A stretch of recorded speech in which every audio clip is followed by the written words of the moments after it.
بسم اللہ الرحمن الرحیم۔ السلام علیکم، میں ہوں کاشف شہزاد اور آپ میرا یوٹیوب چینل دیکھ رہے ہیں، اور میں امید کرتا ہوں کہ آپ تمام لوگ خیریت سے ہوں گے۔ تو ناظرین، آج بات کرتے ہیں کہ ہمارے ملک کی موجودہ صورتحال میں کیوں ایک لیڈر کا جو ہے وہ کنٹریبیوشن بنتا ہے، کیوں ہم پاکستانی عوام دیوانہ وار اور جو ہے ترسے ہوئی نگاہوں سے ہم کسی لیڈر کو دیکھنا چاہتے ہیں، اور کیوں ہم اپنے جو ہے وسائل پر چاہتے ہیں کہ ہمارا کوئی ایسا کوئی نمائندہ آ کر بیٹھے کہ جو ہماری صحیح طرح سے نمائندگی کر سکے۔ تو ناظرین، اس کے پیچھے بہت ساری وجوہات ہیں، تو میں آپ کے سامنے کچھ وجوہات رکھنا چاہتا ہوں۔ تو ناظرین، پہلے تو یہ بات ہے کہ جب سے پاکستان آزاد ہوا ہے اور اس سے پہلے ہمیں قائد اعظم کی صورت میں ایک ایسا لیڈر ملا جو واقعی اس قوم کے بارے میں اور اس قوم کے لٹے پھٹے لوگوں کے بارے میں ایک احساس رکھتا تھا۔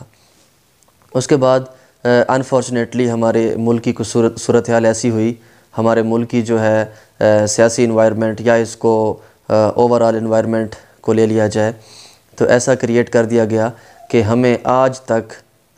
تک کوئی ایسا لیڈر جو ہے وہ نہیں ملا کہ جس کے پیچھے ہم عوام چل کر اور اپنے جو ہے خوابوں کی تعبیر حاصل کر سکیں۔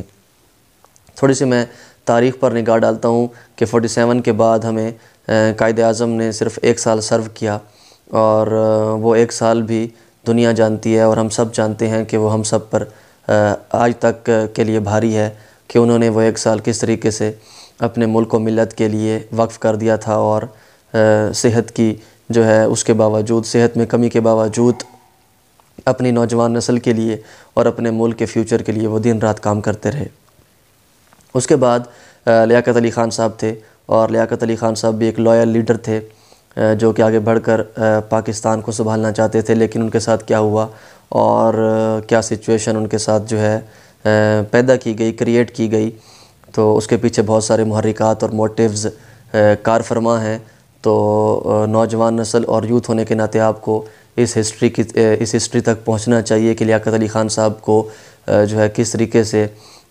رستے سے ہٹایا گیا یا جو کچھ بھی ہے، اور اس کے بعد ہمیں جو ہے اس ملک کو کوئی لیڈر نہیں ملا انفارچونیٹلی۔ لیکن پھر آگے وقت کا دھارا آگے بدلتا گیا اور ہمیں ذوالفقار علی بھٹو کا نعرہ دیا گیا کہ ذوالفقار علی بھٹو ایک لیڈر ہے اور وہ ملک و ملت کے بارے میں سوچ رہا ہے۔ تو اس میں واقعی سچ یہی ہے کہ اس نے 71 کے بعد ایک لٹا پھوٹا پاکستان اور اپنی ہی غلطیوں سے ٹوٹا پھوٹا پاکستان جو ہے اس نے سنبھالا، اور اس نے اپنی پالیسیز کے ذریعے جو ہے کس طریقے سے اپنے سپاہیوں کو واپس لایا اور ان کی زندگیوں کو اس نے محفوظ کیا۔ تو یہ ایک سٹوری ہے، ہسٹری ہے پوری۔ تو میری آپ سے یہ ریکویسٹ ہے کہ آپ اپنی ہسٹری پر اس حوالے سے تھوڑی سی لازمی توجہ دیں۔ اس کے بعد دیکھیں تو ہمیں پھر کوئی عوامی نمائندہ یا عوامی لیڈر جو ہے نصیب نہیں ہوا۔ پھر بے نظیر بھٹو کا نعرہ آیا، اور بے نظیر بھٹو نے ہمیں جب عوام کو سرو کرنا چاہا انہوں نے، اور عوام کے لیے کچھ پالیسیز جو ہے ترتیب دینا چاہیں، تو اس کو بھی رستے سے کس طریقے سے ہٹا دیا گیا۔ یہ بھی آج تک ہماری ہسٹری میں، پاکستان کی ہسٹری میں ایک تلخ حقیقت ہے، اور آج تک اس کے جو ہے ذمہ داروں کو ہم ڈھونڈ رہے ہیں۔ اس کے بعد پھر ملک آگے بڑھتا ہے، اور پھر جناب ہمیں فوجی ڈکٹیٹروں نے جو ہے گھیرا ہوتا ہے ہر جگہ سے۔ تو فوجی ڈکٹیٹر بھی ایک ہمارے لیے کیا ہیں کہ ایک اس ملک کے فیوچر کے لیے ایک بہت بڑا مسئلہ رہے ہیں، جتنا بھی رہے ہیں، اور ہر کسی کا اس میں کنٹریبیوشن ہے۔ ٹھیک ہے جی، وقت آگے بڑھا، اور جو میں آپ سے بات کرنا چاہتا تھا کہ قائد اعظم کے بعد ہمیں ویسا کوئی لیڈر نصیب نہیں ہوا، تو اس میں اب آپ کو ذکر کرتا ہوں کہ عمران خان کی صورت میں پہلے میں بھی یہ سمجھتا تھا، ہم سب یہی سمجھتے تھے کہ عمران خان بھی نعروں اور وعدوں تک جو ہے وہ اپنے آپ کو محدود رکھے گا، اور ریئل میں، حقیقت میں ہمیں کچھ ایسی پریکٹیکلی اس کی طرف سے جو ہے چیزیں نظر نہیں آئیں گی، جس کی وجہ سے ہم سمجھ جائیں گے کہ بس یہ بھی اسی دھارے میں ہے اور اسی لائن میں لگا ہوا ہے۔ لیکن پچھلے کچھ دنوں سے، کچھ عرصے سے اس نے ایسی پالیسیز اپنی مرتب کی ہیں اور اس طریقے سے لوگوں کو ایکسپوز کیا ہے، آپ بھی گواہ ہوں گے میرے ساتھ، کہ اس نے اپنے سسٹم، اس پاکستان کے سسٹم میں موجود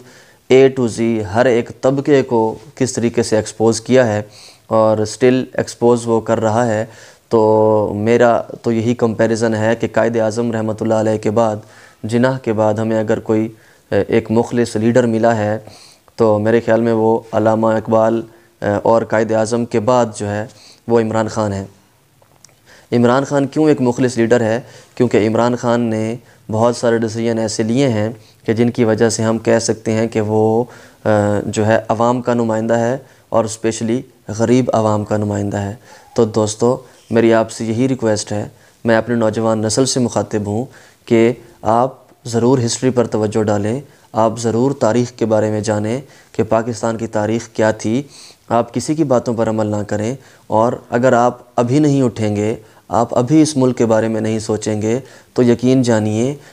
جانیے کہ آپ کو پھر کبھی موقع ہی نہیں ملنا۔ میں ہرگز یہ نہیں کہہ رہا کہ آپ کسی ایک طرف بائسڈ ہو جائیں، میں آپ سے یہ ریکویسٹ فرما رہا ہوں، میں آپ سے یہ ریکویسٹ کر رہا ہوں کہ آپ لوگ اپنے ملک کے لیے نکلیں، اپنے ملک کے لیے آواز اٹھائیں، اور حق اور سچ کے ساتھ کھڑے ہو جائیں، اور باطل میں فرق جو ہے وہ ڈھونڈیں۔ ایسا نہیں ہو سکتا کہ آپ کسی کے خوف سے، کسی کی وجہ سے، یا کسی کے کہنے پر آپ کچھ کریں۔ میری یہی ریکویسٹ ہے کہ آپ ایک طرف سچ کو دیکھیں، ایک طرف جھوٹ کو دیکھیں، اور اس سچ اور جھوٹ کی کشمکش جو چلتی ہوئی یہ دنیا ہے، اس میں کوشش کریں کہ آپ اچھے طریقے سے باشعور ہونے کا ثبوت دیں اور حق کے ساتھ کھڑے ہو جائیں۔ تو دوستو، امید کرتا ہوں کہ آپ کو میری بات جو میں سمجھانا چاہ رہا تھا وہ سمجھ آ چکی ہوگی۔ انشاءاللہ کوشش کروں گا نیکسٹ کسی اور زاویے سے آپ کو سمجھانے کی کوشش کروں۔